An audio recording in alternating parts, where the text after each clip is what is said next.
All right. We are looking at the review that I made for just practicing FRQ problems 1 and 2. So I tried to kind of copy the format of those questions. Remember, question number 1 is always has always been a composition of some sort, where they either give you a table or a graph for f of x, and then they give you some sort of function to plug into for the outer function. So part 1 for part A says, given that h of x is g composed with f of x, which is g of f of x, find h of 3 as a decimal approximation. Remember, you're always rounding to 3 decimal places. If you round more or less than that, you won't get the point because you're not following the directions. So h of 3, by this definition, is g of f of 3. And remember, when working with composition, you start with the inner function. So f, when the input is 3, the output is 2. So f of 3 is 2. Now it's find g of 2. So plug 2 into g. So you get 2 plus 3 over 2 plus 2. And that's 5/4. Now, I was about to box in my answer because I'm used to doing this. I didn't use a calculator, but 5/4 as a decimal approximation is 1.25, 1 1/4. So it would be wrong if I wrote 5/4. It would not give me the point because we're supposed to be rounding to 3 places.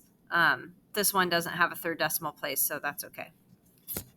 Find all values of x for which g of x is equal to 12, or state that there are no such values. So this is where you're setting g of x equal to 12. Now, you can solve this by graphing, and you can use your graphing calculator, or you can use Desmos. So in my graphing calculator, it would be like this. So x plus 3 over x plus 2. If you don't use this alpha fraction thing, then you need to put parentheses around x plus 3 and x plus 2. I'm just going to zoom 6, but that's not going to show me x equals 12. So then I'll just bump the window up a little bit to like 15. And we find the intersect between this curve and this one, negative 1.909. So x is about equal to negative 1.909. You could also solve this one algebraically. You could have said x plus 3 is equal to 12x plus 24. And then 11x is equal to negative 21. And I bet negative 21 divided by 11. Yeah, same answer. So you could do the same thing there. Or you could graph in Desmos and find that as well. Part B1. So here, this question can vary a bit. So I said find the value of f inverse of 2, or state that it doesn't exist. So remember, f inverse of 2, this is the, so originally for f of x, we have a point that's xy. So for f inverse, that point becomes yx, meaning 2 was, if I have a 2 here, that was the y coordinate for f. So f has an output of 2 when the input is 3. So f inverse of 2 is equal to 3. You don't have to say why, but that's because f of 3 equals 2. So remember that thing with inverse functions, you're just flipping all of your x's and y's. So that's what we're doing here. Determine the end behavior of g of x as x increases without bound. So as x approaches infinity, which direction is g of x going? Or it's either approaching infinity, negative infinity, or a horizontal asymptote. So g of x is equal to x plus 3 over x plus 2. This is a rational function, so it has a horizontal asymptote. The horizontal asymptote, because this is a tie, is 1x divided by 1x, y equals 1. So we need to express this as a limit. So remember, your limit notation must be correct. It's the limit as x approaches infinity, because x increases without bound, of what function? Of g of x. And what's it equal to? So we could also look at our graph here. Back to your graph. as you approach without bound, you could trace this. You're approaching a y value of 1. So instead of y equals 1, you use this limit notation and set it equal to 1. Part C, use the table of values of f to determine if f is best modeled by a linear, quadratic, exponential, or log function. So use the table of values. So this does not mean just like keep using regression until you find the best one, even though you have that available. What they want you to do is find the first AROC, the second AROC, third AROC, etc. So let me scroll this out so I don't have to look here. So I'm going to put my x's here and the original y's here. So 2, 3, 4, 5, 6, -1, 2, 7, 14, 23. All right, now you are allowed to use a calculator on this. But the first AROC, if I get the same number for this is a linear function. So this is 2 minus, so there's no slope for the first slot here. And then 2 minus -1 is 3 over 1.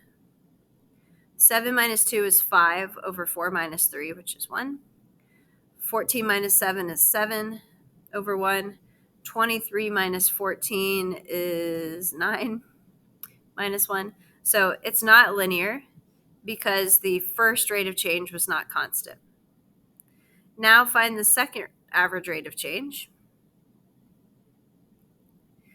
Now what you're doing is finding the slopes of the slopes. So 5 minus 3 is 2 over 4 minus 3, which is 1.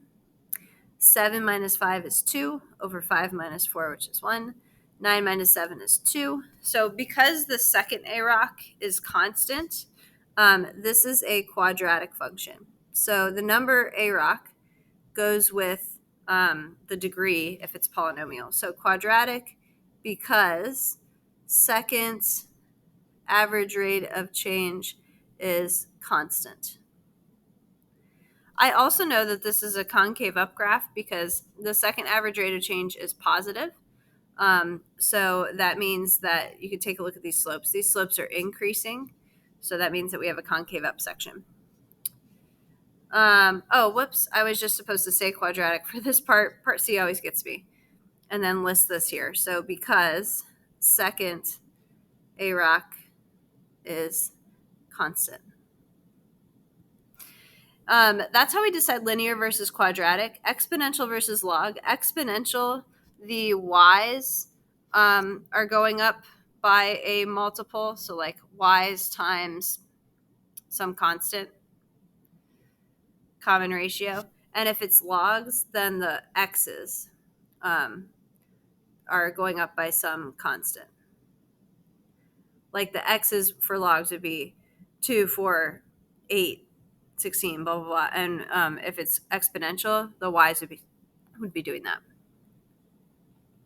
Okay, here's another practice at question number 1.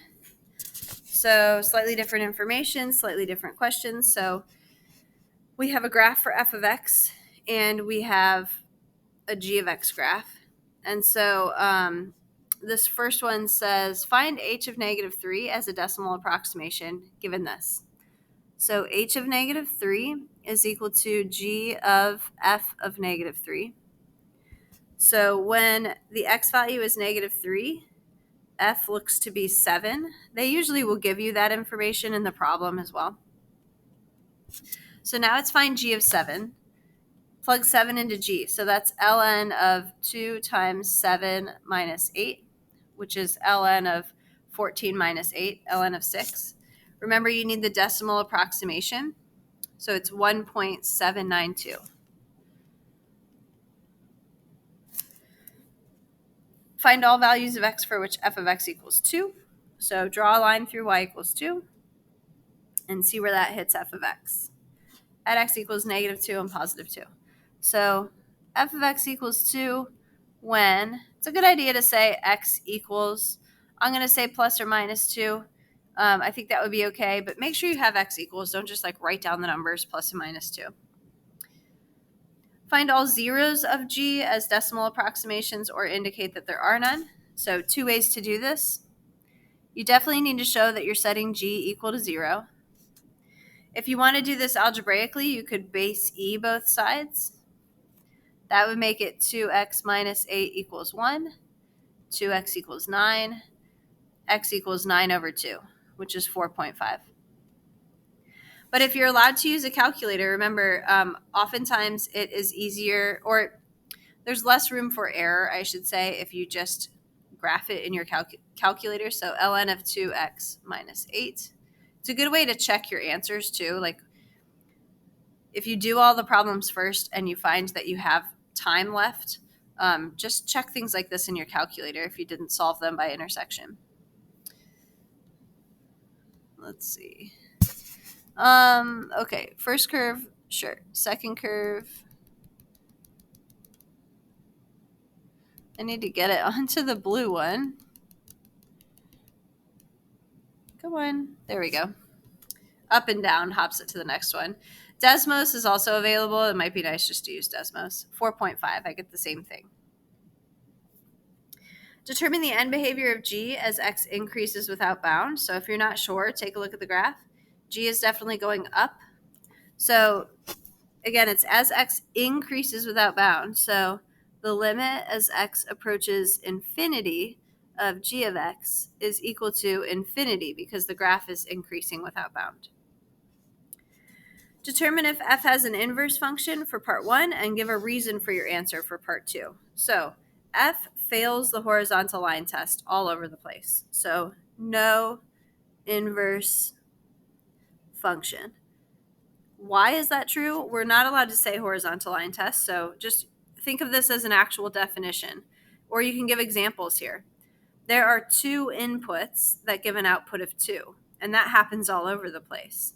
So you could just say in general, some outputs have multiple inputs. I like to give an example. For example, how about the one they had us find? F of negative 2 equals 2, and that also equals f of 2. You could do that all over the place. There are lots of places where we have, everywhere basically except the vertex, is where we have multiple inputs for one output. I will let you read through these reminders, but I don't have time in this video to go through them. Try to label things accurately. Round to 3 decimal places. That is such a silly point to lose. Even if you've done everything correctly, it's kind of all or nothing. So just round to 3 places like we've been doing all year. Okay, question 2. This is the one that I will use Desmos for. Desmos is nicer to work with than your graphing calculator. But of course, your graphing calculator can usually do most of this. So seems like we're always given some sort of model. So in a research experiment, a population of fruit flies is increasing according to this model. So the type of model changes. This time it's exponential. They always give you 2 ordered pairs. So we have 2 100 and we have 4 300. Use the given data to write 2 equations that can be used to find a and b in the expression p of t. So this always just means plug in the 2 numbers they gave you for the p and the t in this case. And you don't have to do anything else with this. So this is it for part 1. Now, it'll say use the equations to find a and b, but that does not mean that you have to actually do the algebra. So I always say using regression. Now, we can do this in our graphing calculator because it's just a nice normal exponential regression. But if they change this at all, if they make it a times b to the t plus 2 or a times b to the t divided by 2 or something like that, our calculators may or may not have trouble with that depending on what's happening, or you might be putting the inputs in incorrectly. So let's hop over to Desmos. Get this over here. Okay. So when you're doing this, you only have 2 data points to put in. To put data points into Desmos, go to the plus and table, and then make it 2 100 and 4 300. And then this, you can zoom fit if you want to see where those are. This is your regression feature. So Desmos has regular regressions built in. We want exponential. If you're not sure what kind it is or what it should look like, you can also type in this. Y sub 1 is about equal to A times B to the X sub 1. See how it gives you the same thing? And that way, it's good to know this option, because if we had A times B to the, if they wanted like T plus 5 or something, we would be able to plug that in and they would give us the answer. But either way, I have the same regression here. So I'm just going to write down to 3 decimal places what these values are. So A is about equal to 33.333. B is about equal to 1.732. Whether you used your calculator or Desmos, if you're going to use these numbers to plug anything in, you wouldn't want to round them. We actually don't need that though for a while. So now the next question is going back to the 2 data points. So use the given data, which is 2 100 and 4 300. This is nice because if you screw up A and B here, it's not going to affect the rest of your problem.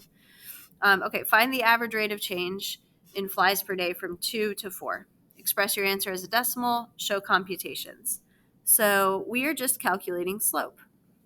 Should be 300 minus 100 divided by 4 minus 2. That's 200 divided by 2. That's 100. You don't have to label on this AP test, but you will a lot next year, so it's a good habit to get into on your calculus test. So this is flies per day.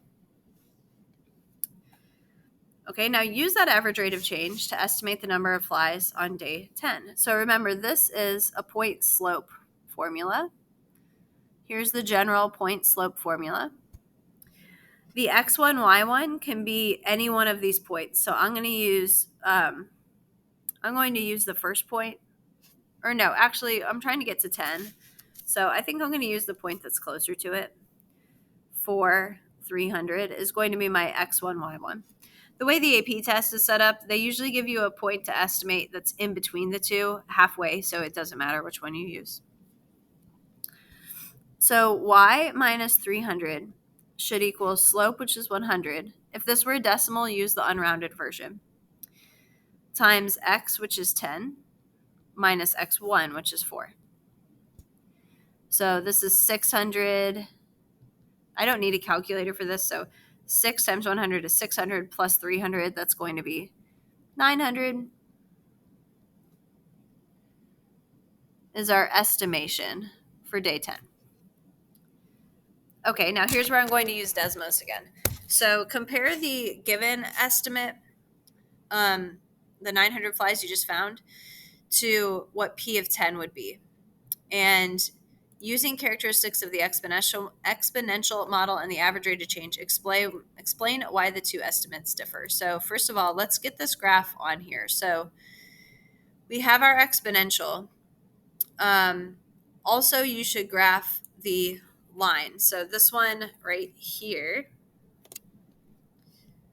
I want to graph that, but with an x put in. So like y minus 300 equals 100 times x minus 4. All right, and then we want to take a look at what's happening. So at 10, which is here, zoom this out. At 10, these two things are very different, right? So here's what the linear model says, and the exponential is like way up there. So what's the difference and why is that happening? You can't just say the exponential is above the line. Instead, what you need to say is at t equals 10, it's always about which one's growing faster. So whatever one is on top is growing faster. So the exponential model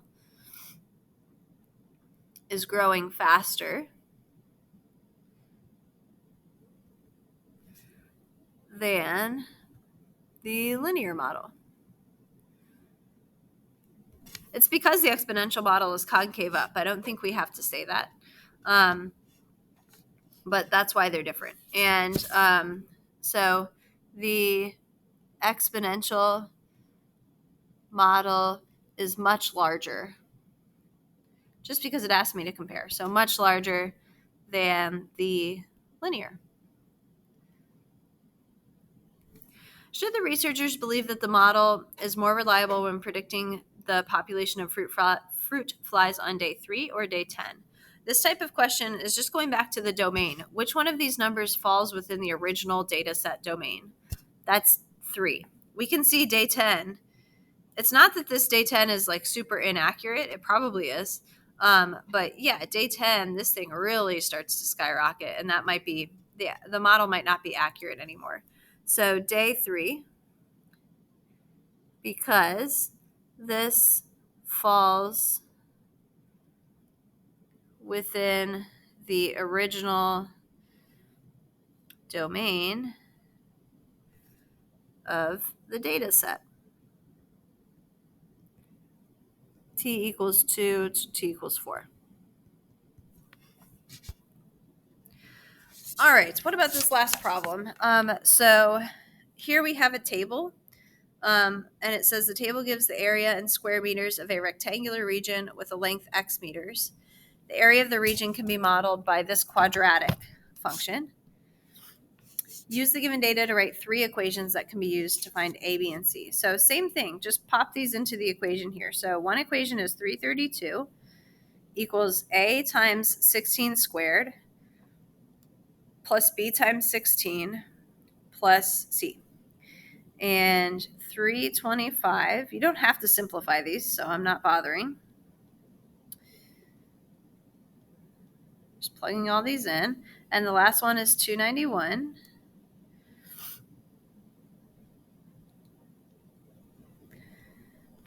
And the quadratic regression is especially terrible to do algebraically. So it is much better. You could find C.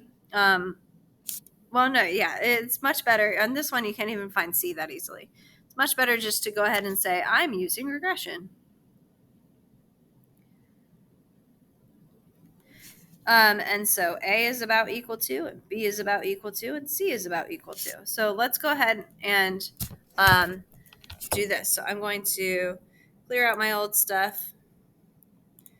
So again, to add regression, you're adding a table, adding the 3 points they gave you. So it's 16, 332, 25, 325, and 26, 291. We can find those 3 points right there. We can say, please do a quadratic regression. Now, it's a good habit, though, to be able to type this in because, like I said, if they give you something else that's not just a nice, like if they put in an x plus 5 somewhere or something like that, you need to be able to type in how they want it. So y1 is about equal to a times x1 squared plus bx1 plus c. So see how it gives me the same thing? Same exact thing. So let's write down these numbers to 3 decimal places. So this is A is negative 3.322. B is 135.433. And C is negative 984.444. Use the given data to find the average rate of change from 16 to 26. So just these 2 points. So A rock is equal to 291 minus 332 over 26 minus 16. And again, you can either use Desmos or your calculator. I want you to have both ready for you. Divided by, what is this, 10. So negative 4.1.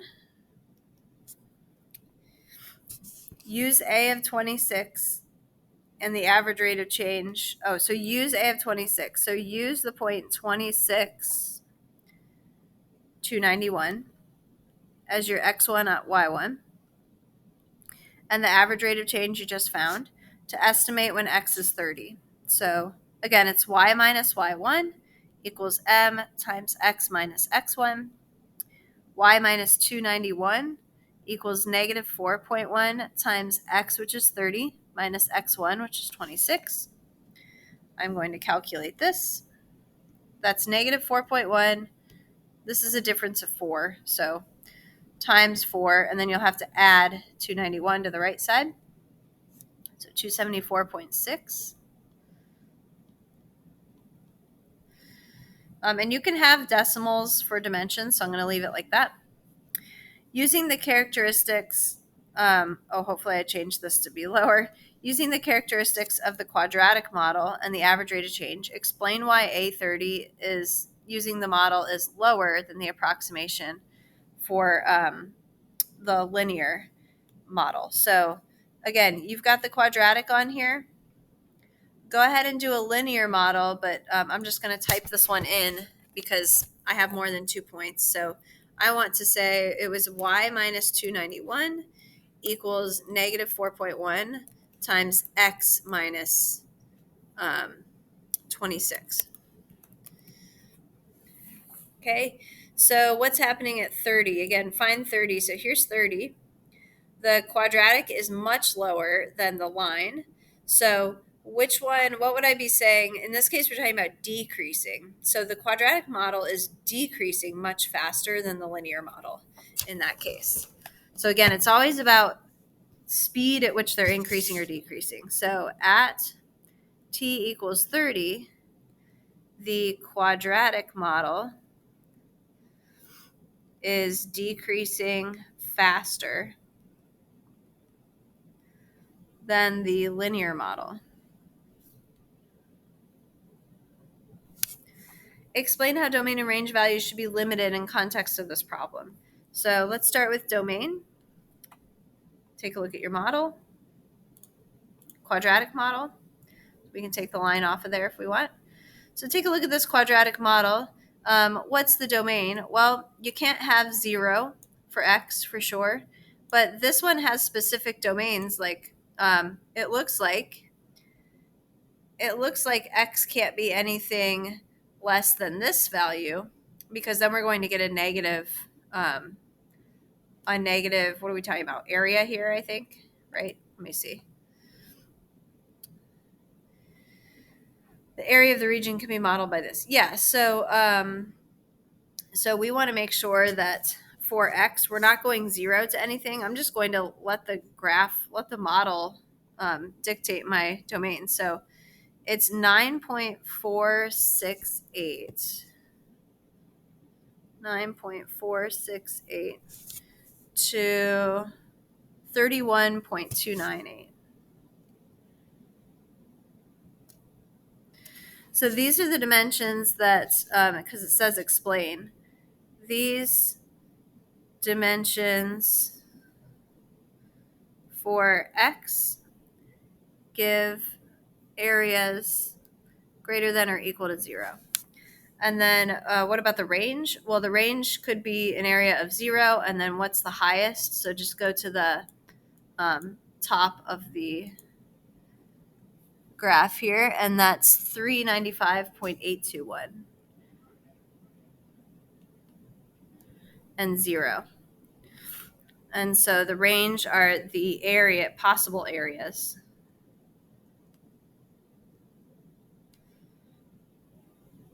Are between these values.